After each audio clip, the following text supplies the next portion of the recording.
Good morning, everyone. Welcome to Pioneer Convent School. 11th Standard Psychology, chapter number 6, Learning is going on. In the last videos, we have done classical conditioning, operant conditioning. Conditioning means learning. And in this video, we will do some more types of learning. One is observational learning and cognitive learning. Cognitive learning के आगे two types है, insight and latent, which we will do in this video.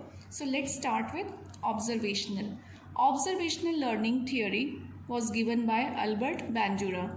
उन्होंने कहा कि learning is done by imitation, मतलब कि नकल करना, ऑब्जर्वेशन किसी को ऑब्जर्व करना, ध्यान से देखना एंड देन उसको इमिटेट करना, मॉडलिंग मीन्स कोई भी रोल मॉडल सेट कर लेना और फिर उनके जैसा बिहेव करने लगना, और जितनी भी सोशल लर्निंग होती है हमारी की सोसाइटी में हमें कैसा बिहेव करना है, कैसे विश करना है किसी को, कैसे किसी के साथ सिंपथी, एम्पथी, ये सब चीज़ें हम सिर्फ़ और सिर्फ बाय ऑब्जर्वेशन ही सीखते हैं, दूसरों को करते हुए देखकर हम सीखते हैं. तो इन सब के जो एग्जाम्पल्स हैं वो हैं example of observation learning in our social life. Just 2 examples I have taken for you. For example जो फैशन डिज़ाइनर्स हैं वो किस तरीके के मॉडल चूज़ करते हैं. They employ tall, smart, well built young boys for the popularising clothes of different designs and fabrics. Means अपने जो डिज़ाइनर क्लोथ्स हैं उनको पॉपुलर करने के लिए, उनको फेमस करने के लिए वो ऐसे स्मार्ट बॉयज़ या स्मार्ट गर्ल्स को चूज़ करते हैं कि जिनके ऊपर वो ड्रेस पहनी हुई अच्छी लगे. उनको देखकर ऑब्ज़र्व करके ही हम उनकी ड्रेसेस को परचेज़ करने का डिसाइड करते हैं. फॉर एग्ज़ाम्पल आपने अपनी फैमिली में देखा होगा कि छोटे बच्चे कैसे इनेक्ट करते हैं एडल्ट्स को, मीन्स बड़ों को इमिटेट करते हैं अपनी गेम्स में. फॉर एग्ज़ाम्पल जैसे कि छोटे बच्चे गेम्स खेलते हैं कि मैरिज सेरेमनीज़ खेलना, बर्थडे पार्टीज़ को ऑर्गेनाइज़ करना, चोर और पुलिस खेलना, घर पे वो टीचिंग करते हैं, टीचर बन जाते हैं और छोटे छोटे बच्चों को टीच करते हैं. तो यहाँ पे वो अपने टीचर्स को इमिटेट कर रहे हैं. थीफ एंड पुलिस मैन में वो सोसाइटी के कुछ पर्सन्स को इमिटेट कर रहे हैं. मैरिज सेरेमनी में जो उन्होंने अपने घर में मैरिजेस आज तक देखी हैं, जो जैसी सोशल गैदरिंग, सेलिब्रेशंस, वो उनको इमिटेट करते हैं. और कैसे करते हैं? By observation method. तो अल्बर्ट बंजूरा ने कहा था कि जो सोशल लर्निंग होती है हमारी, उसमें ऑब्जर्वेशन का बहुत बड़ा रोल है. और इसको प्रूव करने के लिए उन्होंने एक एक्सपेरिमेंट किया था जिसका नाम है बोबोडॉल एक्सपेरिमेंट. तो इस एक्सपेरिमेंट में क्या था कि 3 ग्रुप्स थे, group 1 kids, group 2 kids and group 3 kids. ये तीनों किड्स को एक ही पिक्चर दिखाई गई. उसमें ये दिखाया कि एक बच्चा है जो कि डॉल को हिट कर रहा है. तीनों ग्रुप्स को सेम वीडियो दिखाई गई. सिर्फ ये डिफरेंस था कि फर्स्ट वीडियो में जो बच्चा डॉल को हिट कर रहा था, जो बच्चा डॉल के साथ बहुत वायलेंट बिहेव कर रहा था, उसको रिवार्ड किया गया इन द एंड. और जो बच्चा डॉल को हिट कर रहा था सेकेंड वीडियो में, उसको पनिश किया गया. और ग्रुप 3 में ये दिखाया गया कि जो बच्चा डॉल को पनिश कर रहा है, जो डॉल के साथ वायलेंट है, उसको ना तो रिवार्ड मिलेगा और ना ही पनिशमेंट मिलेगा. फिर इस एक्सपेरिमेंट में जो पहले ग्रुप के बच्चे थे उनको उस रूम में भेजा गया जहाँ पे वो डॉल थी और बहुत सारे और भी टॉयज़ थे. तो उनको ऑब्ज़र्व किया गया और ये फाइंड आउट किया कि ग्रुप 1 के बच्चे डॉल के साथ और अदर जो वहाँ पे टॉयज़ थे उनके साथ बहुत वायलेंट बिहेव था उनका, क्योंकि उन्होंने यही देखा था कि अगर हम वायलेंट बिहेव करते हैं तो रिवार्ड मिलता है. जो सेकेंड ग्रुप के बच्चे गए उनका जो वायलेंट बिहेवियर था एज़ कम्पेयर टू ग्रुप 1 बहुत बहुत लीस्ट था, क्योंकि उन्होंने यही सीखा था कि अगर वायलेंट बिहेव होगा तो पनिशमेंट मिलेगी. और ग्रुप 3 के बच्चों ने कोई ख़ास परफॉर्मेंस नहीं दिखाई. लेकिन ऐसा नहीं है कि ग्रुप 3 के बच्चों ने उस बिहेवियर को लर्न नहीं किया. उन्होंने ये लर्न किया, उन्होंने वॉयलेंस सीखा है उस वीडियो के थ्रू, लेकिन लाइफ में वो उसको कभी भी कहीं भी जब उनके सामने कोई ऐसी सिचुएशन आएगी तो वो उस वॉयलेंस को यूज़ भी कर सकते हैं. तो ये था ऑब्जर्वेशनल लर्निंग बाय अल्बर्ट बंजूरा, जिनका ये मानना था कि हमारी जितनी भी लर्निंग होती है वो हम सोशल इमिटेशन और ऑब्जर्वेशन से करते हैं. नेक्स्ट जो है हमारा कॉग्निटिव लर्निंग, उसकी फर्स्ट टाइप है insight learning by Kohler. Kohler ने इस टर्म को यूज़ किया insight to describe the learning को डिस्क्राइब करने के लिए. First of all, what is the meaning of insight? Insight होता है एक तरीके से सडन अवेकनिंग, अचानक से रियलाइजेशन हो जाना किसी सिचुएशन में. तो कोहलर ने कहा कि हम किसी भी सिचुएशन को पार्ट्स में नहीं अंडरस्टैंड करते हैं, हम सिचुएशन को एज अ होल अंडरस्टैंड करते हैं. The situation as a whole is perceived by the learner. The learner tries to see and judge the relationship between various factors involved in the situation. एक situation के अंदर जो बहुत सारे factors हैं, हम उसको जोड़कर देखते हैं, उसको fragments में, parts में नहीं देखते हैं. तो उन्होंने बोला कि जो इनसाइट लर्निंग होती है उसकी कुछ स्टेजेस होती हैं, 4 स्टेजेस होती हैं. फर्स्ट होता है प्रिपरेशन, जिसमें क्या हुआ कि मान लो किसी के सामने कोई प्रॉब्लम आ गया, कोई सिचुएशन आ गया, तो फर्स्ट स्टेप क्या होगा? फर्स्ट स्टेप में वो उस प्रॉब्लम को सॉल्व करने की ट्राई करता है, but can't solve the problem initially. First stage पे प्रॉब्लम सॉल्व नहीं हो पाई, लेकिन डाटा कलेक्ट हो गया, उसने ये देख लिया कि इस प्रॉब्लम के अंदर कैसी सिचुएशन है, क्या इन्वायरमेंट है, कौन कौन से कंपोनेंट्स अवेलेबल हैं. फिर इंक्यूबेशन की स्टेज आ जाती है. इंक्यूबेशन वो स्टेज होती है जब हम स्टिल हो जाते हैं, हम वर्क करना बंद कर देते हैं, स्टिल हो गए. तो problem put on the hold, क्योंकि यहाँ पे एफर्ट हुआ, प्रॉब्लम सॉल्व नहीं हुई, तो थोड़ी देर के लिए एफर्ट को स्टॉप कर दिया गया, प्रॉब्लम को होल्ड पे डाल दिया गया. बट लेकिन वो जो प्रॉब्लम थी that was still working unconsciously, वो अनकॉन्शियसली हमारे माइंड में चलता रहा ना. मतलब अगर हमसे कुछ सिचुएशन में परफॉर्मेंस नहीं हो पाई तो हमने परफॉर्म करना तो छोड़ दिया, लेकिन माइंड में वो चल रहा है कि कैसे सॉल्व करना चाहिए, वो अनकॉन्शियस माइंड में चल रहा है, अब कॉन्शियस माइंड में नहीं चल रहा. कॉन्शियस माइंड में हम और बहुत सारे काम कर रहे हैं. तो थर्ड नंबर पे आता है इनसाइट, जब सडनली एक मेंटल रिप्रेजेंटेशन हो जाती है सॉल्यूशन की. मान लो हम कोई मैथमेटिक्स सम सॉल्व कर रहे हैं या हम कोई पजल सॉल्व कर रहे हैं, हमसे नहीं हुई, हमने छोड़ दिया, तो सडन एक बार मेंटल रिप्रेजेंटेशन आती है कि अगर हम ऐसे ऐसे इन पीसेस को ज्वाइन करें तो हम उस पजल को सॉल्व कर सकते हैं. अब यहाँ पे हमारे पास एक मेंटल रिप्रेजेंटेशन आ गई सॉल्यूशन की थर्ड स्टेप पे, दैट इज कॉल्ड इनसाइट. तो फोर्थ स्टेप पे क्या होता है, हम उस मेंटल रिप्रेजेंटेशन को चेक करते हैं, और जब हमारा वो चेक हो जाता है, हम सॉल्यूशन पे पहुंच जाते हैं, that process is called verification. इसको उन्होंने एग्जाम्प्लीफाई किया विद अ एप. उन्होंने एक मंकी लिया, उसका नेम था सुल्तान, उसको एक रूम में बंद कर दिया और उस रूम में कुछ ऐसी चीज़ें रख दी गई, जैसे कुछ ऐसे बॉक्सेस रख दिए, अलग अलग साइजेस के बॉक्सेस थे, कुछ स्टिक्स रख दी गई. और ये जो स्टिक्स थी ये कुछ इस टाइप की थी कि एक स्टिक के कॉर्नर पे होल हुआ करता है, जिसमें कि अगर वो चाहे तो दूसरी स्टिक को अटैच कर सकता है, इस टाइप की थी. लेकिन वो स्टिक्स को अलग अलग करके रूम में रख दिया गया, और ऊपर से उन्होंने हैंग कर दिया एक बनाना का bunch. Right, you can see here. अब ये फर्स्ट स्टेप है, देखो यहाँ पे मंकी ने फर्स्ट स्टेप किया, प्रॉब्लम को सॉल्व करने की try, but he could not solve the problem initially.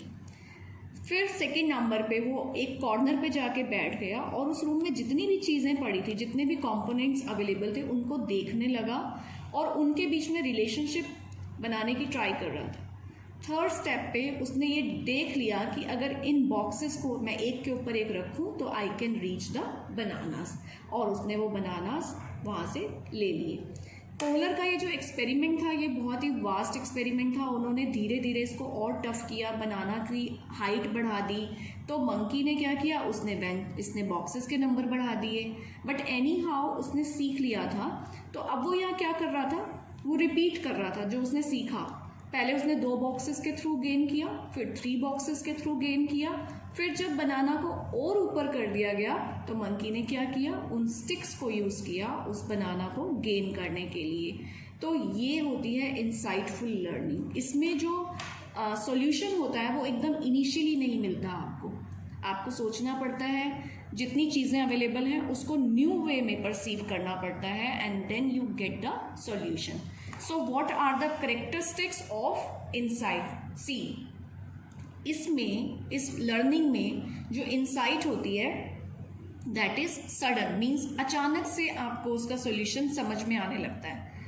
Insight alters perception, कि परसेप्शन होता है जैसे हम किसी चीज़ को देखते हैं, उसको देखने का वे बदल देना।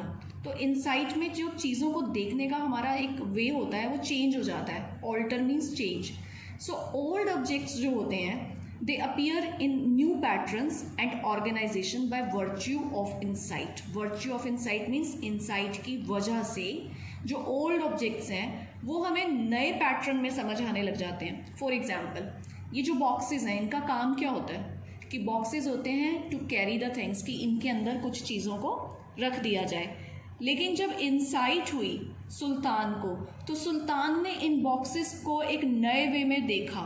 उसने इसको बॉक्स में चीज़ें रखने वाले बॉक्स की तरह नहीं देखा, उसने इसको एक स्टेयर की तरह देखा कि मैं अगर इन पे स्टेप्स बना लूँ तो I can reach my food. तो यहाँ पे परसेप्शन न्यू हो गया ना ओल्ड थिंग्स को लेके। नाउ फोर्थ हमारा पॉइंट है करेक्टरिस्टिक्स में, insight is relative to the intellectual level. जो इंसाइट होती है that is related with intellectual level, कि जिसका जितना इंटेलिजेंस लेवल हाई होगा उसको उतना अच्छा सॉल्यूशन मिलेगा। तो हायर स्पीशीज ऑफ एनिमल्स, जो हायर स्पीशीज हैं एनिमल्स में, हायर स्पीशीज मीन्स जो ज़्यादा इंटेलिजेंट माने जाते हैं। सबसे ज़्यादा इंटेलिजेंट किसको माना जाता है? ह्यूमन बींग्स, ठीक है, और कुछ मंकीज वगैरह। तो दे हैव मोर इंसाइट। तो उनमें जो इंसाइट होती है, जो इंसाइट लर्निंग होती है, that is more than the members of lower species. Lower species वाले मेंबर से ज़्यादा इंसाइट होती है। Now what are the factors influencing insight? कौन से ऐसे फैक्टर्स हैं जो इंसाइट को इंक्रीज करते हैं? First of all experience. हमें जितना एक्सपीरियंस होगा हमारा इंसाइट उतना बेटर होता चला जाएगा। फॉर एग्जाम्पल, सुल्तान को अगर एक्सपीरियंस होता इस सिचुएशन का तो वो बहुत जल्दी परफॉर्म करता, और इस एक्सपेरिमेंट के बाद जो उसको एक्सपीरियंस गेन हो गया उसके बाद उसे जब जब ऐसी सिचुएशन में रखा गया तो ये पाया गया कि उसने प्रॉब्लम को पहले के कंपैरिजन में बहुत जल्दी सॉल्व कर दिया। सेकंड नंबर होता है intelligence. I have already told you in the characteristics कि जितना इंटेलिजेंस होगा, IQ जितना अच्छा होगा, इंसाइट आपको उतनी जल्दी हो जाएगा। लर्निंग सिचुएशन पे डिपेंड करता है कि मतलब कैसी सिचुएशन है, मोटिवेशन क्या चीज़ है। अब यहाँ पे मोटिवेशन था फूड, तो सुल्तान ने इसको बहुत जल्दी परफॉर्म किया। और यहाँ पे लर्निंग सिचुएशन में ये भी डिपेंड करता है कि आपको वहाँ पे मतलब कि कंपोनेंट्स क्या क्या प्रोवाइड किए गए हैं। यहाँ पे बॉक्सेस थे, स्टिक्स थे, उसके पास बहुत सारे कंपोनेंट थे, तो that also increase the insight. Initial efforts और trial and error. Initial effort तो कुछ भी प्रॉब्लम अगर आपने सॉल्व करना है तो पहले तो इनिशियल एफर्ट होगा कि हम एक बार तो उसको करके देखेंगे ना कि ये कैसे होगा या कैसे नहीं होगा। After that we will get the insight. After that repetition and generalisation. अब जितनी बार इस सिचुएशन को रिपीट करवाया जाएगा उसका वो इंसाइट लर्निंग कंफर्म होता चला जाएगा और वो जर्नलाइज कर लेगा कि जब भी ऐसी सिचुएशन होगी और इस टाइप के कंपोनेंट्स अगर मिलेंगे तो मैं अपने पर्पस को सॉल्व कर सकता हूँ या मैं उसे अचीव कर सकता हूँ। तो ये सारे फैक्टर्स हैं जो इंसाइट लर्निंग को इफेक्ट करते हैं। नाउ सेकेंड पार्ट है कॉग्निटिव लर्निंग का, latent learning, and this theory was given by Tolman. Latent learning का मीनिंग होता है हिडन लर्निंग, कि हमने कुछ चीज़ें सीख ली और उसको अपने अनकॉन्शियस माइंड में डाल दिया कि जब उसकी नीड होगी तो हम उस लर्निंग को यूज़ कर सकते हैं, परफॉर्म कर सकते हैं। इस लर्निंग को प्रूव करने के लिए टोलमैन ने एक एक्सपेरिमेंट किया। उन्होंने अपने एक्सपेरिमेंट में रैट्स को लिया और उन्होंने 2 केसेस बनाए। I will tell you. सबसे पहले उन्होंने एक मेज़ डेवलप की। मेज़ होता है जिसके अंदर कुछ ट्रिकी कॉम्प्लिकेटेड वेज होते हैं कि आप एक साइड से एंटर करेंगे और बहुत सारे वेज एक्सप्लोर करके आपको एक राइट वे मिलेगा उस मेज़ से बाहर निकलने का। तो जो केस 1 था, जब यहाँ पे रैट्स को रखा गया और यहाँ पे फूड रख दिया गया इस कॉर्नर में, तो अब रैट के पास मोटिवेशन थी कि रीइंफोर्समेंट मिलेगा अगर वो इस वे को फाइंड आउट कर लेता है। तो इन रैट्स ने क्या किया कि बहुत सारा एक्सप्लोर किया वेज को और finally they reached the food. तो ये हो गया हमारा केस 1। केस 2 में क्या किया कि रैट था बट फूड नहीं रखा गया वहाँ पे। तो वो जो सेकंड ग्रुप के रैट्स थे, they kept on moving inside, वो अंदर ही अंदर एक्सप्लोर करते रहे, घूमते रहे, बट उन्होंने बाहर आने की ट्राई नहीं की क्योंकि उनके पास कोई रीइंफोर्समेंट नहीं था, कोई मोटिवेशन नहीं था। So they kept inside. So this was the case 1। इसमें क्या हुआ, लर्निंग हुई, एक्सप्लोरेशन हुआ और वो फाइनली फूड के पास पहुँचे थ्रू द मेज। केस 2 में पहले उन्होंने ये सोचा कि कोई लर्निंग नहीं हुई है क्योंकि वहाँ पे फूड नहीं था, तो रैट ने ट्राई नहीं किया एंड तक आने की। लेकिन बाद में उन्हें लगा कि हमें इसके ऊपर और वर्क करना चाहिए कि सेकंड केस में लर्निंग हुई है या नहीं हुई, इसको कैसे चेक किया जाए। तो उन्होंने इस एक्सपेरिमेंट को एक्सटेंड किया, यहाँ पे फिर से वही रैट रखे गए और यहाँ पे अब की बार फूड रख दिया गया। तो यहाँ पे अब वो रैट हैं जो केस 2 में थे, जो पहले बाहर नहीं आए थे। तब ये फाइंड आउट हुआ कि ये रैट्स बहुत जल्दी फूड तक पहुंच गए, इवन कि जो फर्स्ट केस वाले रैट थे उनसे भी ज़्यादा जल्दी पहुंच गए।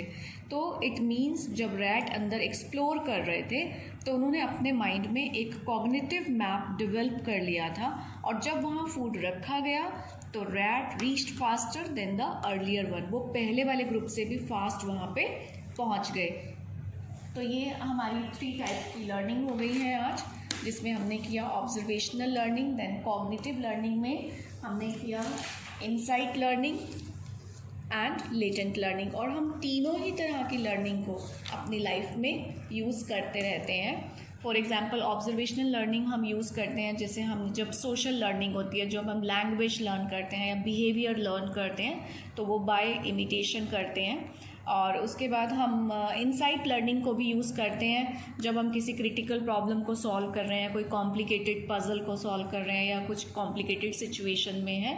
लेटेंट लर्निंग को हम यूज़ करते हैं कि जो हमें नॉलेज हुई है तो ज़रूरी नहीं है कि उसको हम आज ही अभी यूज़ करेंगे, हो सकता है कि लाइफ में जब कभी वैसी सिचुएशन आए या हमें उसके लिए कुछ बहुत बेटर री-इन्फोर्समेंट मिल रहा होगा, मोटिवेशन मिल रहा होगा, तो हम वहाँ पे लेटेंट लर्निंग भी यूज़ करते हैं। तो ये हमारे आज हमने 3 लर्निंग्स की हैं, ऑब्जर्वेशनल, देन कॉग्निटिव के अंदर हमने किया है इनसाइट एंड लेटेंट। और अब हम नेक्स्ट वीडियो में करेंगे next type of learning. Till then have a good day.